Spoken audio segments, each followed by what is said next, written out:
नमस्कार, मैं हूं प्रशांत भारद्वाज और आप देख रहे हैं न्यूज रूम पोस्ट। कांग्रेस के वरिष्ठ नेता सलमान खुर्शीद की किताब सनराइज ओवर अयोध्या पर हिंदू धर्म पर की गई उनकी विवादित टिप्पणियों के बाद बवाल खड़ा हो गया है। खुर्शीद ने इस किताब में हिंदुत्व की तुलना आतंकी संगठन आईएसआईएस और बोको हरम से की। खुर्शीद की इस किताब का विमोचन बुधवार को हुआ था और आज उनके खिलाफ दिल्ली पुलिस में शिकायत दर्ज की गई है। इस मामले में विवेक गर्ग नाम के वकील ने खुर्शीद पर हिंदुत्व को बदनाम करने का आरोप लगाते हुए दिल्ली पुलिस कमिश्नर से केस दर्ज करने की अपील की थी। खुर्शीद ने अपनी किताब में लिखा है कि हिंदुत्व साधु संतों के सनातन और प्राचीन हिंदू धर्म को किनारे लगा रहा है, जो कि हर तरीके से आईएसआईएस और बोको हरम जैसे जिहादी इस्लामी संगठनों जैसा है। अयोध्या मामले पर सुप्रीम कोर्ट के फैसले को लेकर सलमान खुर्शीद ने अपनी किताब में कहा है कि अयोध्या विवाद को लेकर समाज में बंटवारे की स्थिति थी, लेकिन सुप्रीम कोर्ट ने उसका समाधान निकाला। ये ऐसा फैसला है जिससे ये न लगे कि हम हारे या तुम जीते। वहीं बीजेपी की तरफ इशारा करते हुए खुर्शीद ने कहा कि ये ऐलान तो नहीं हुआ कि हम जीत गए, लेकिन कभी कभी ऐसे संकेत दिए जाते हैं। सबको जोड़ने की कोशिश होनी चाहिए। फिलहाल अयोध्या के उत्सव में ऐसा लगता है कि ये एक ही पार्टी का उत्सव है। सलमान खुर्शीद ने लिखा है कि बेशक हिंदुत्व समर्थक इसे इतिहास में अपने गौरव को मान्यता मिलने के तौर पर देखेंगे, न्याय के संदर्भ सहित जीवन कई खामियों से भरा है, लेकिन हमें आगे बढ़ने के लिए इसके साथ समायोजन की जरूरत है। ये किताब एक विवेकपूर्ण फैसले में उम्मीद देखने की कोशिश है, फिर भले ही कुछ लोगों को ये लगता हो कि फैसला पूरी तरह उचित नहीं था। सलमान खुर्शीद की इस किताब का विवादित पहलू सामने आने के बाद बीजेपी कांग्रेस पर हमलावर हो गई। पार्टी प्रवक्ता गौरव भाटिया ने कहा कि ये सोनिया गांधी और राहुल गांधी के इशारे पर ही बार बार होता है। उन्होंने कहा कि क्या ये सत्य नहीं है कि इससे पहले हिंदू आतंकवाद का आविष्कार कांग्रेस हेडक्वार्टर में किया गया था।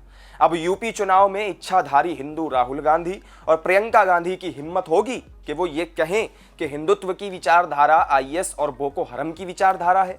भाटिया ने कहा कि जो एक आतंकवादी संगठन की विचारधारा है, उससे आपने उन 100 करोड़ हिंदुओं की विचारधारा की तुलना कर डाली जिसने आजादी से पहले और बाद में पूरी तरह से सहिष्णु होने का प्रमाण दिया। ये सोनिया गांधी जी और राहुल गांधी के इशारे पे ही बार बार होता है।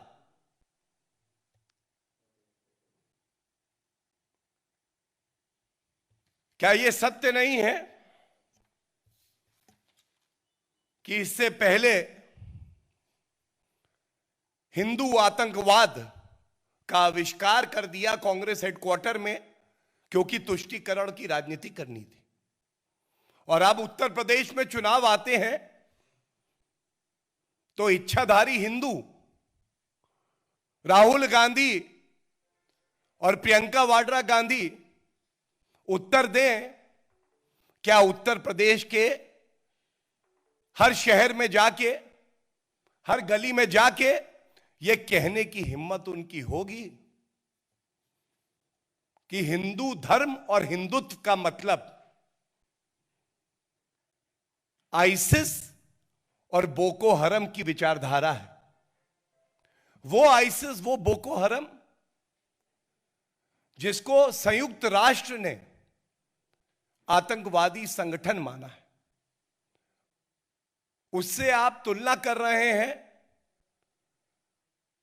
उन 100 करोड़ हिंदुओं की जिन्होंने हमेशा आजादी से पहले और बाद में पूर्ण तरह से सहिष्णु होने का प्रमाण दिया। वैसे सलमान खुर्शीद कांग्रेस के बौद्धिक सूरमाओं में से एक हैं, तो क्या अपनी किताब में इन विवादित वाक्यों को लिखने से पहले उन्हें यह नहीं पता था कि उनकी इस बात से देश में हंगामा मच सकता है और उनकी विरोधी पार्टी बीजेपी उन्हें आड़े हाथों ले लेगी? जाहिर सी बात है कि यह किताब कांग्रेस की उसी भगवा आतंकवाद वाली साजिश का एक हिस्सा है जो थ्योरी कांग्रेस ने केंद्र में अपनी सरकार रहने के दौरान गढ़ी थी। सलमान खुर्शीद हिंदुत्व की तुलना आईएसआईएस और बोको हरम से करने से पहले ये भूल गए कि केवल अपने अनुयायियों के भले की बात करने के बजाय समूची मानव जाति का कल्याण करने के सिद्धांत पर आधारित हिंदू धर्म अगर वास्तव में आईएसआईएस या बोको हरम के जैसा होता तो पाकिस्तान, बांग्लादेश और भारत में भी कुछ जगहों पर उसके धर्म स्थलों पर हमले नहीं किए जा रहे होते और न ही इन इस्लामिक मुल्कों में हिंदुओं की आबादी घट रही होती। तो हमारी इस वीडियो में फिलहाल इतना ही। फिर मिलेंगे नई वीडियो में नई जानकारी के साथ। तब तक आप जुड़े रहिए हमारे साथ और देखते रहिए न्यूज़ रूम पोस्ट। नमस्कार।